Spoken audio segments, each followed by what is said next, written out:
Hello, my fine fanatical elves. This is the Cleveland Oracle Speaks. I am the Village Elliot.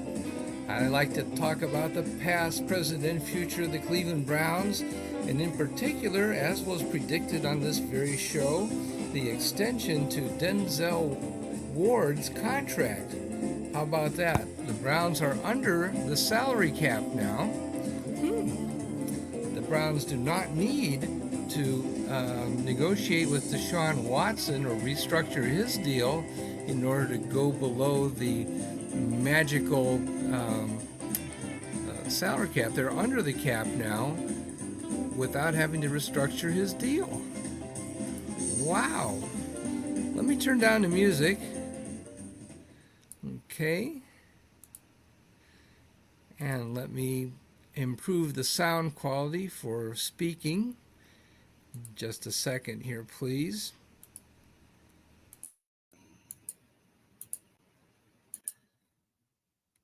Et voila.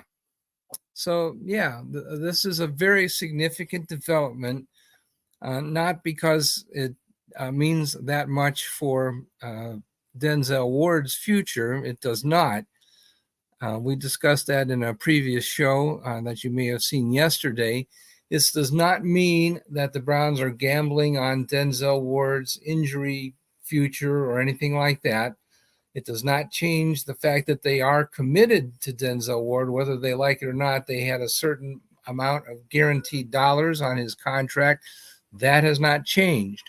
What has changed is that they are taking dollars that they owed him, at least against the cap, in 2024, and they've moved those dollars into future years. So they're still going to owe him the same total amount of money, but it's going to be charged in the future rather than in the present. So it's, again, you can compare it to a credit card. You've called up the credit card company and said, look, I can't pay my bill this month, but I will promise to pay it next month and the month after that. Will you accept those new terms? And the credit card company says, sure, I'll do that. But you're still going to pay that credit card, understand? It is not without consequence. So it doesn't matter whether Denzel Ward gets injured or not. The Browns owe him a certain amount of money. It will get paid. The only question is whether it gets charged against the cap this year or in some future year. That's all that matters. It's, in that sense, you can say that it's just meaningless accounting. They're shifting dollars from one year to the next, but it does require the cooperation of the player and his agent. It does require that. And that brings us to the impact on Deshaun Watson. Now, up to, if we'd asked this question 2 weeks ago, before we knew that the salary cap was going to be, what do they say it is, $252.4 million? Or I forgot what it was, 255, I think, 255.4. Was $13 million higher than we thought it was going to be. And therefore, the Browns they were less negative than we thought. We thought they were going to be $20 million, or not negative, but I mean, you know what I mean. They were over the cap by $20 million, overspent, and they had to make some cuts in order to get down to zero. And as of last week, it was $7 million that they had to refinance, and now they're actually under the limit by a few $1 million. That means that they do not have to restructure Deshaun Watson's deal in order to be under the cap by the deadline, which is the start of the new NFL year in March, just before the NFL or the free agency period, so just before free agency. So the Browns have no pressure to extend Deshaun Watson, no pressure to restructure his contract. earlier, it looked like they would have to do that. And all the leverage was in Deshaun Watson's camp. And they could say, well, we'll help you out, but we want to have, let's take 2 more years as the highest paid quarterback in the NFL. And by the way, we'd like that to be fully guaranteed. Well, if you're the Cleveland Browns, you might really like Deshaun Watson, but you may not love him well enough that you want to spend, $65 million a season for 2 more years. That's a lot of money, especially if you believe, like I do, that quarterbacks in general are overpaid. This is what happens when you get a significant rise in the salary cap allowance. That money winds up getting spent on quarterbacks just for psychological reasons, I guess. NFL general managers are collectively too dumb to spend it on defensive linemen and cornerbacks and offensive tackles like they should. Instead, they just dump it on quarterbacks. Anybody that can throw gets a huge pay raise, and there are going to be some ridiculous contracts that are awarded this season to rather moderately talented quarterbacks that we saw this kind of deal with Daniel Jones of the New York Giants, where he got like $40 million a year, and he's not really that good. Well, there's going to be a lot of guys like Daniel Jones in 2024, people that are capable of being a starter in the NFL, and they're going to get huge, huge dollars. Well, speaking of huge, huge dollars, let's take a break for commercials.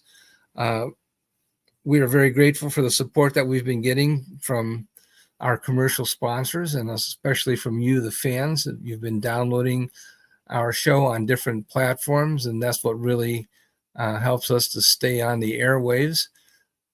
On some platforms, we're going to pause for 5 seconds, and on other platforms, it could be for 2 or 3 minutes, depending on how many commercials go onto the respective platform. So I'll take a break right here, starting at 5.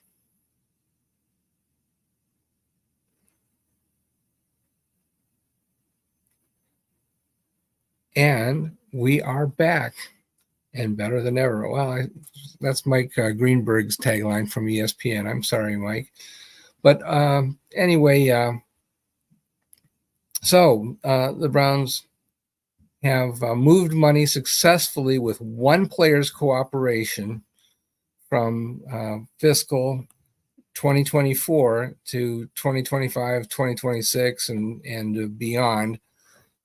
They still have to pay the same amount of money, but they don't have to pay it in 2024, thanks to the way they have restructured the contract with Denzel Ward. Now, what it means is that they may very well be paying money to Denzel for some years after he has left the team, either via trade or perhaps by retirement by that time. I don't know.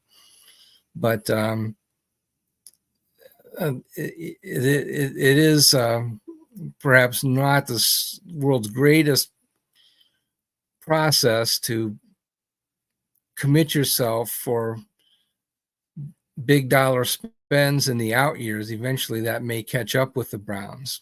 But on the other hand, as long as the salary cap appears to be growing at a rate of like 12% per season, due to the increased revenue that results from fantasy football and from sports betting, perhaps, maybe that kind of growth is justified. And even if you make a very large mistake, the theory goes that the rate of increase in the salary cap will help to kind of wash that out after a few years. And so maybe even Deshaun Watson's contract will look halfway normal by the time 2025 rolls around. Let's hope so. But at the moment, it looks like a really, really big number, like 25% of the total salary cap for the Browns is going to be spent on one player. And again, that's a matter of leverage. That if Deshaun Watson's contract has to be the one that's renegotiated, that entitles him to ask for a much, much larger pay raise than he's going to be able to negotiate at this point. So the Browns can say, oh, we'd like to renegotiate that contract, but it's just not going to get done. So never mind, we'll go negotiate with 4 or 5 other players, and we'll bring the total salary cap down some other way. That would not necessarily be a bad thing. We'd probably like to pay down Deshaun Watson's contract, get it to the point where it's manageable, and at some point, the Browns may have to consider making a transition away from Deshaun Watson. We don't know how durable he's going to be. We don't know that he's going to perform at the high level that they expect him to. He has definitely shown flashes of greatness in his time in Cleveland, especially in 2023. I've got no problems handing him the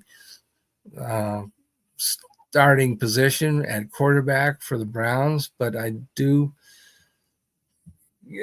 kind of think that maybe there should be a backup plan just in case, and the Browns have to be careful how much they spend on that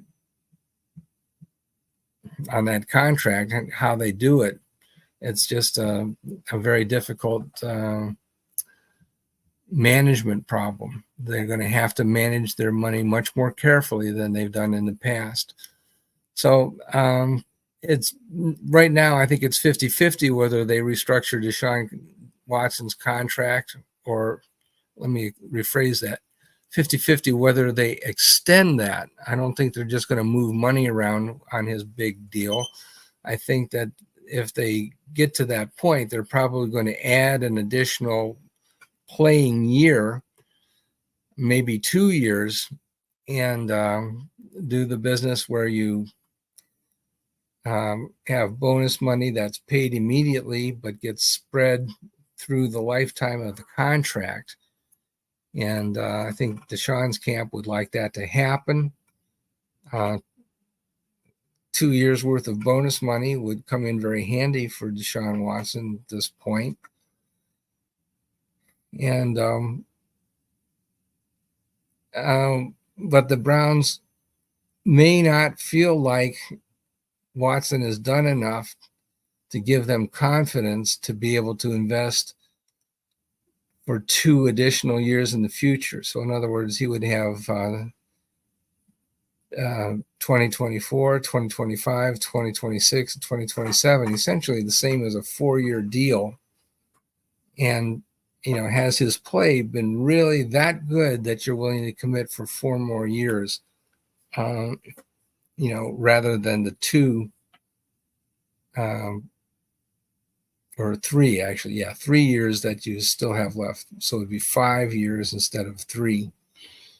I don't know. I don't know if I really like that. Has Deshaun been that good that you really want to extend that deal for 2 more years and get him back up to 5 more years? That's kind of like the presidential elections. Can't we get somebody else besides Deshaun Watson? Do they have to be this expensive? Ugh. It's a very difficult decision. I don't know that there's a right answer, but I do know that based on analytics, I feel that the quarterback position has become overvalued throughout the NFL for reasons that are not apparent. And the Browns are not the only team to have done this, but nevertheless, I don't think it's a good process.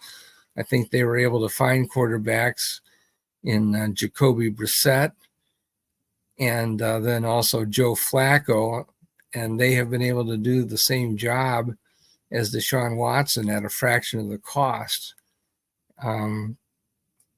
I'd like to have another defensive end. Thank you very much. Why don't we pay a defensive end? Maybe a cornerback. They need a linebacker. Maybe an offensive lineman might be helpful. I don't know.